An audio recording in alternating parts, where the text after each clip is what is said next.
do it. He's seen an article in the New York Times about a man who just won an award at the New York State Fair for one of his sculptures. So he wrote him a letter and asked him if he'd be willing to come out and put their hero on stone. Korchak did come out. He listened to what they had to say, but he did not make any promises at that time. He actually, about 9 to 10 years later, they stayed in contact the whole time. When Korchak got out of war, he says, "Okay, Chief, let's do it. Let's go put your hero in stone. Let's go make the dream come true." So they looked for a mountain, and they settled on this mountain, and it's Thunderhead Mountain is what they call it. You are looking at the world's largest mountain carving in progress. It'll be 563 feet tall. When it's complete, it'll be 641 feet long. But to give you a scale of how large it is, if you see that tunnel right there, you can actually put 2 bulldozers side by side, and it is 4 stories. But also another way you can tell is actually if you go from the cheekbone of Crazy Horse back to the gray area to your left, you can actually fit Mount Rushmore in that section of his head. He is 87.5 feet tall. Mount Rushmore is 60 feet tall. So back in 1950, and also the thumbnail, if you see the thumbnail, that's actually 8 feet tall. So kind of giving you a scale of how large it is up there. Back in 1951, Korchak and Ruth, they wanted to show the people what they were going to be carving so they can bring in some support. They needed some kind of money, some support to help them with the project. And so they painted what they were going to carve. You can still see there's only about 8% of the paint job that's left on there, but if you go from the index finger, go down, you can, about a quarter of a way, you can see one white line going this way. That's the ear of the horse. You can go down halfway, you'll see a round circle. That's the eye of the horse. And if you go down just a little bit past the tree line, or right by the tree line there, you can actually see the bridge of the nose and then the back of the jaw. But if you can imagine that Ruth is back at the Welcome Center, a pair of binoculars and a 2-way radio.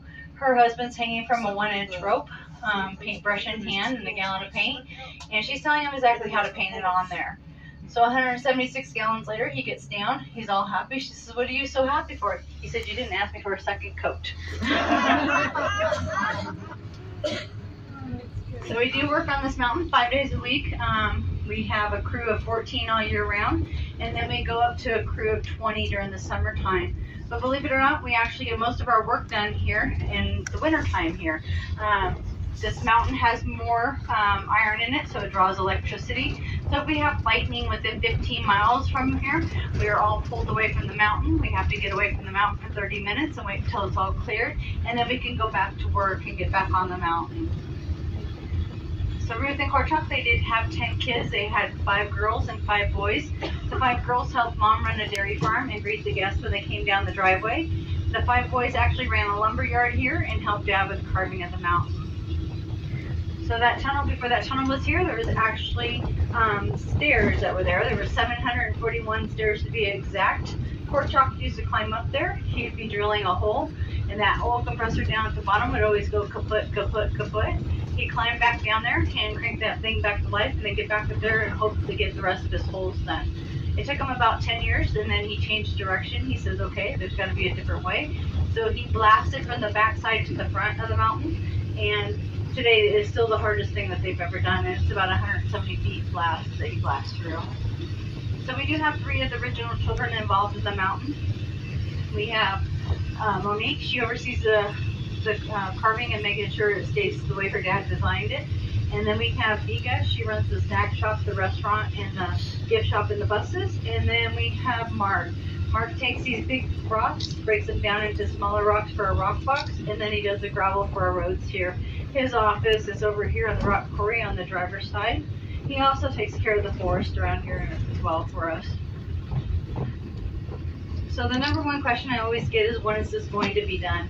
We do not know yet when it's going to be done. We don't have anything set in stone. But we do have a grandson up there. His name is Caleb, and he is 40 years old, and he'd like to see it done in his lifetime. I've been here for 4 years, and what he has done in his lifetime, or what he has done so far in this 4 years, I can see it at least being close. But he's also going to tell you it's just the beginning.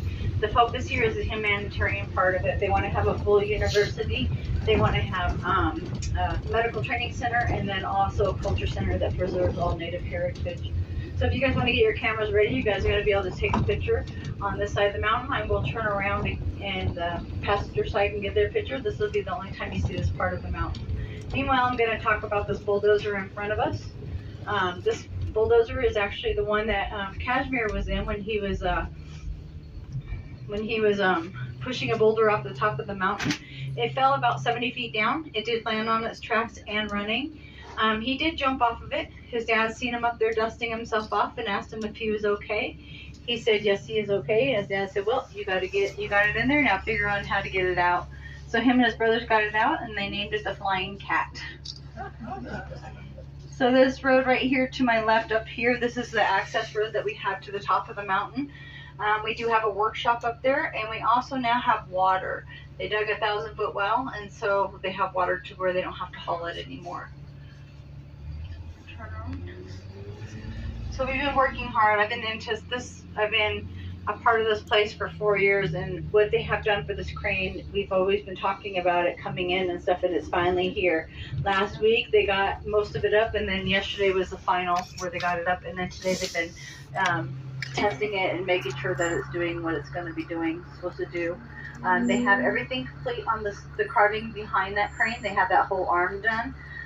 They wanted to get ready for that. The pad of cement that crane's in is 8 feet deep and 24 feet wide. It's a hectagon. It's 250 feet tall. It's 50 feet over its head. It's going to give them access to move the equipment a lot faster around this mountain. Also, they're going to be able to start lowering down these blocks of rock so they can get them numbered and ready for the new university and culture center they want to have here. And it will be our first robotic up there. And then the other grandson, his name is Vaughn, and he's the one that's the operator of that. So he's going to give him some, he needed some attention. He does a lot up there, but he doesn't get recognized for anything yet. So this cabin right here in front of us is, when Korchak wanted to go get his belongings in Massachusetts, he came back and there was a father and a son who staked a claim on the side of his claim. They all became really good friends. They dug a lot of water wells around here with Korchak, and eventually they sold their claim to Korchak. So we do have some wildlife around here. I haven't seen them since the crane been up, but we do have some mountain goats. I found out they're actually not from this area. In 1920, Custer State Park decided to have a zoo. They had 5 mountain goats and a bear escaped. They captured the bear, but they couldn't get the mountain goats, and so now they relocate them into the Black Hills. So we're going to get out here for about 5 minutes, take some pictures. I can help you guys with pictures. I ask that you stay in the roped off area. You can stay between the cones and the rope. You see a rock, you like it, please take it, because we do not want them. So give me a moment, I'll get this chalked and we'll get you guys on out.